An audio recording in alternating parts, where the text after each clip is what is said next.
Hi, I'm Michelle Summers for Why Goals ID, and this is part 2 of the video lifestyle and family bonds.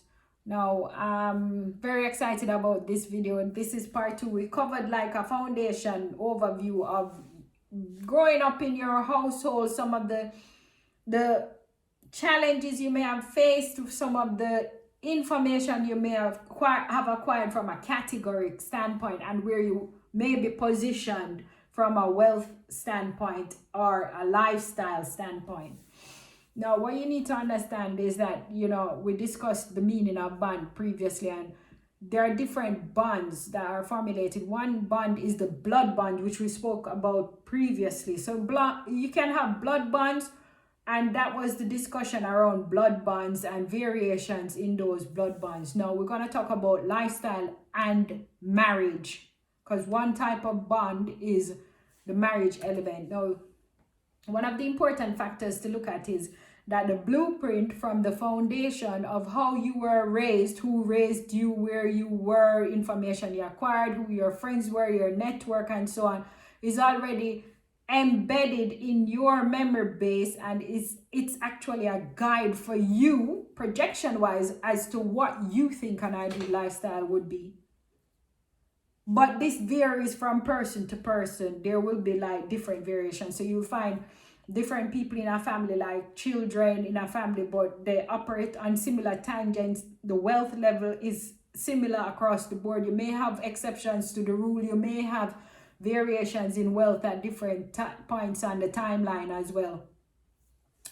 So we were looking at the benefits which were connected, or the advantages connected to these bonds, and how does it change the lifestyle element, and does it prepare you for a lifestyle that you've projected that you want. We cannot say specifically for everybody. We're looking at it from a general standpoint. Why are we looking at it from a general standpoint? Because it's necessary to look at it generally before we can look at it individually. Now, some of the advantages that we're going to discuss today is under certain categories, and those categories are: what would your blueprint look like outside of your family bond or connection? Because how you operate outside of the family bond or connection is more than likely similar to how you operate inside of the family bond. And what have you learned while you were interacting on the journey? What's your interpretation? What are your behaviors? And what are the triggers that exist in that society that you actually operate in? So that is from the viewpoint of, how do you communicate? How do you formulate these connections? Now the marriage bond is a very important one. Why is it important? Marriage more so than living together. Living together does have an impact, but living together is a bit similar to people operating within a household that actually got separated or divorced, and they're the children of those parents. But when you're married, this is a totally different scenario, and remember, it can be tweaked accordingly. So when you're married, there are certain advantages from the marriage element, because it creates a bond, and it's kind of a protection mechanism for some from a legal standpoint. Okay, so now some of the advantages and disadvantages is that, remember, you're formulating a blueprint for the lifestyle you want moving forward in comparison to the lifestyle you had. But the lifestyle you had is more than likely what is in your mind as to what you are able to achieve, but there are exceptions to the rule. And there are other occasions where those scenarios can vary. So you kind of want to look at, in certain environments around certain categories of people, and I say categories, I mean at certain wealth levels, certain lifestyle levels, because remember, the channel is about lifestyle. So when you're around certain groups of people, there are certain things that you may do that will highlight if you're different from those people or similar to those people. So when you're looking at your lifestyle blueprint, you may project in your mind and you say, you know what, I want to be rich, I want this, I want a big house, I want to be able to operate that big house. But in your memory base, there is nobody that you've been connected to that actually did that. So you may want to create a connection through marriage to be able to kind of cross over, because when you do crossover, remember we're looking at the bonds, and when we looked at the social bonding element of it, when we looked at the home and the household bonding element of it, what we did recognize was that those behavior patterns will shift into your adult lifestyle. Okay? And also those behavior patterns are coming from, other behavior patterns, similar tangents but different, are coming from externals. So you want to look if you're already married already, or you want to get married. I cannot comment on like specifically from a specialist standpoint about certain things. This is general information. You can either accept it or you can walk away and say, do you know what, I don't want to try that, that's not for me. So what we want to really be thinking about is, how does our previous lifestyle affect our confidence, our aptitude, our communication skills, our social behaviors, and does it fit in with the blueprint that we're projecting moving forward? And how does the information that we had previously impact our decision making moving forward based on the lifestyle that we want? Now you may say, okay, you're gonna get married at a certain age. I don't like that term, but we were told that it is logical to get married by a certain age and have a family and have children and so on. Now, even though you were told that, there are some information that you were given, but you didn't fully understand. You just thought it was more than likely, depending on the culture that you come from, depending on the level of preparation for that experience. You didn't really understand the magnitude, or you may have understand to a certain degree the magnitude of impact when you're merging two families together. Because you can have two families that are so completely different, but because you're ignorant and they display similarities of what you are used to from your previous lifestyle in comparison to the lifestyle you want moving forward, if you get a glimpse of what you may want, or if you actually see glimpses of what's familiar to you, you may be, I don't want to say misled, but you may be inclined to feel like, oh, this is comfortable, this is what I know, this is the direction for me to go. Now, this is a tough one because it puts you in a very tight position, a very tight situation. Why? Because when you're married, it's easy to get in, but not so easy to get out.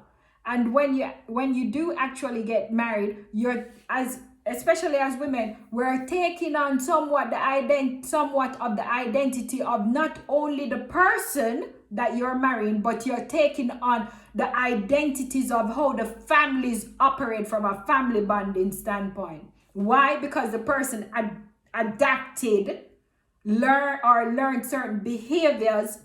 And remember what bond means. Bond means anything that binds, fastens, and confines, or something that binds a person to circumstance or a line of behavior. So you have this big plan. You've been doing this plan, or you have this dream, and you're married now. Now you're operating differently. Some people from even your previous family, they're wondering why is it that you may be behaving a certain way, or they can see changes with you, or they're expected changes.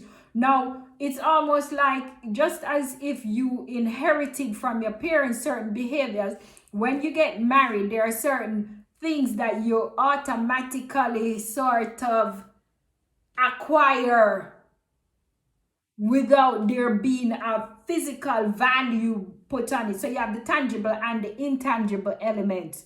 So the tangible elements are the things that you can see. maybe it can be, you know, assets, this, that, you know, the furniture, blah, blah, blah. The intangible is the acquisition of the behavior patterns and the behavior patterns that your husband or your wife has, and also the acquisition of the level of wealth based on the mindset of not only the family, the connections, the social skills, the network. You're taking that on board without even realizing it. And if you don't take it on board from the family standpoint, you're gonna take it on board from the individual standpoint, because remember, those behaviors were taken on board by the individual based on being around the family. So it's not logical. One should be very careful about going into a family with an intention to change the dynamics of how the family operates, unless you're going to formulate a completely new blueprint. And that means that it will be necessary for you to change certain qualities in yourself through actions that would somewhat correct, change, or disregard the lifestyle that was acquired before or experienced before. Where does that leave you projection wise? Projection wise, you could be introduced to a new level of lifestyle. You could be introduced to a new way of being based on the experiences and what was acquired by the families previously. If there were complexities if there were complexities or there were uncertainties about why certain things happened, why people operated a certain way, some people walk away and they'll say, okay, I don't want that. I don't want certain things. I want to do the complete opposite. That could be based on their unique identity. But most times when you marry the person, you're marrying the family. Now, I've heard that so many times before.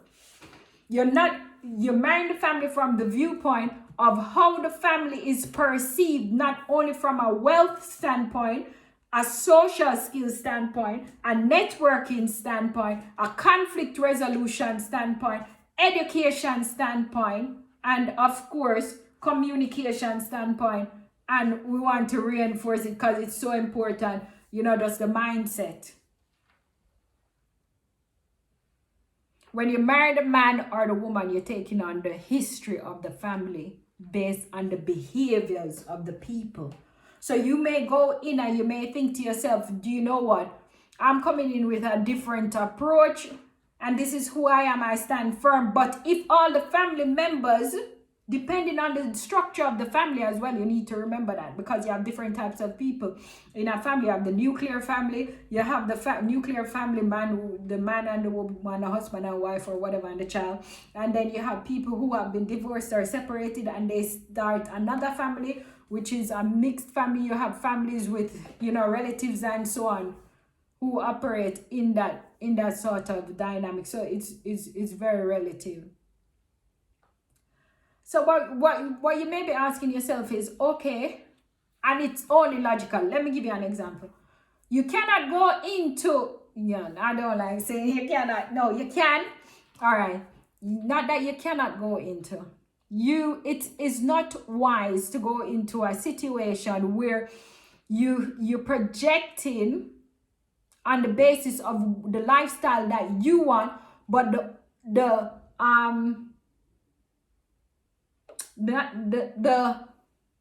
major way of being or lifestyle of the family conflicts with what you want to achieve moving forward. And you've married somebody that is set, not only based on their identity, but set on saying, this is what seems normal and right to me. You need to adjust yourself. And the thing is that usually the woman is more inclined to adjust because she's taking on a different level, different things that it's expected that once you come to the identity, the new identity of being married, then it's automatic that you should be able to behave like the family. Now, remember, if the woman takes on this new identity, what happens to her previous family? Now, if the match is a match that has similarities across the tangent, then it will kind of merge and mesh more easily. If there are differences, let's say cultural differences, let's say differences based on the locations, the communication skills of the individuals, the way that they communicate, the foods that they eat, it's different, then there's a learning experience that has to happen. But one has to be very careful. Why does one have to be very careful? One has to be careful because you now may be caught in a situation where your selection mechanism was aligned with your lifestyle from previously, but your selection mechanism does not align with your full recognition of your identity or the lifestyle that you perceive you want moving forward, and you feel stuck in the middle. You feel unhappy, you feel dissatisfied, but you keep staying in that situation because it feels familiar. But there's something that's calling you to say, do you know what? I want more. That is your unique identity. Now, if you and your husband or wife have two unique identities that move away from situations of poverty, certain negative experiences from an emotional standpoint, from a financial standpoint, and two people come into the situation with a learning mindset and adaptability mindset, then you can create a new blueprint. But if not, then it's gonna be challenging for you to be operating with somebody that operates in the old lifestyle mindset and can't see the vision of what you're trying to do moving forward. They can't see the vision because it's already, they've done it so many times. Their attitude towards finance, who managed the finances, how they managed wealth, how they managed conflict, how they managed their self-esteem, how they were perceived by the society. You know, there are so many categories. So it can be an advantage or a disadvantage, because you may also be disadvantaged in that you go into a very wealthy family, but you don't know how to operate, you don't know how to conduct yourself, you feel out of place.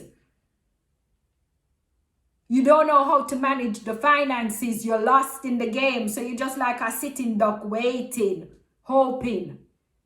And you may have unfulfilled things that you want to achieve. So remember, today's video was about lifestyle and family bonds, specifically looking at marriage. So you know, it's important to be selective about who you're connecting with, because lifestyle may be a blueprint that we're looking at from the viewpoint of wealth acquisition, but wealth acquisition from a perspective is very variable, because different people see wealth in different ways. One person might think it's wealthy to live in a certain apartment because they come from a culture where, you know, they were not an apartment was something to be acquired, and their families taught them that ultimately the best route to go is to be able to acquire those things at a certain level. Now, it's so important to remember to look inside at your experiences. Look inside.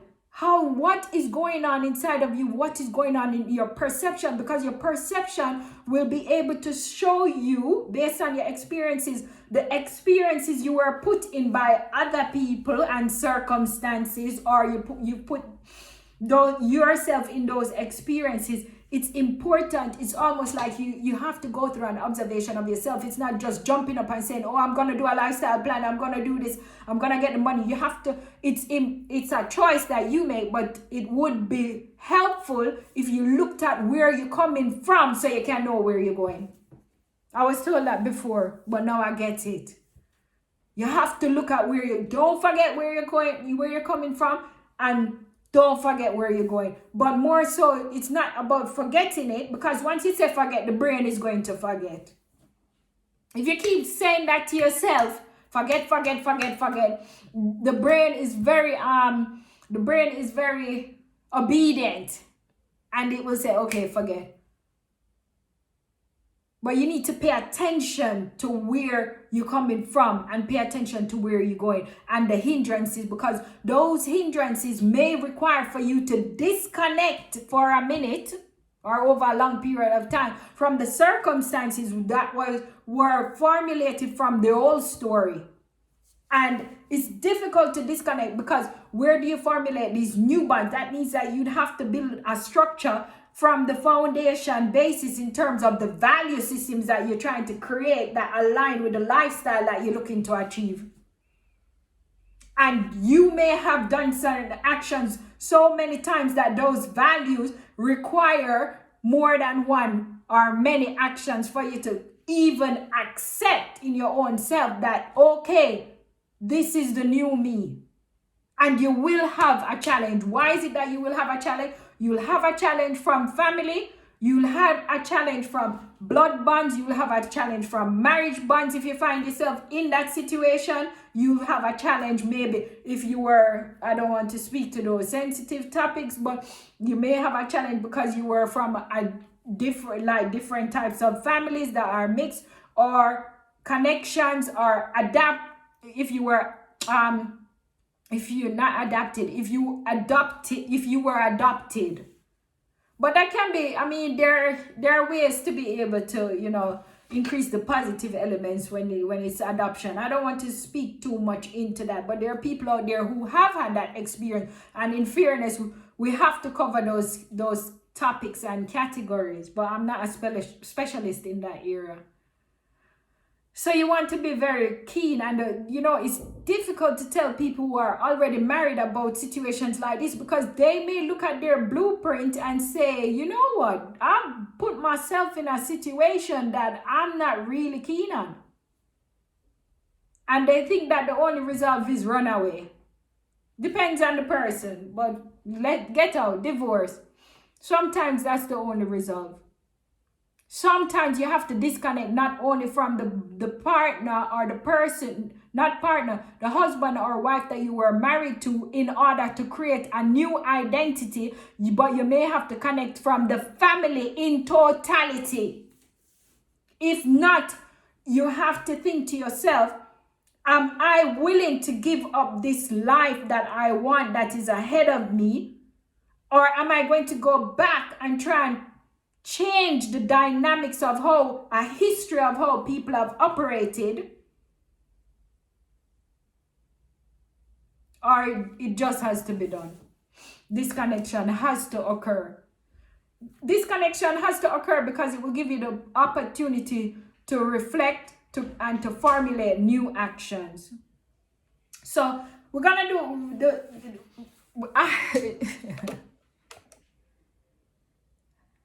okay, so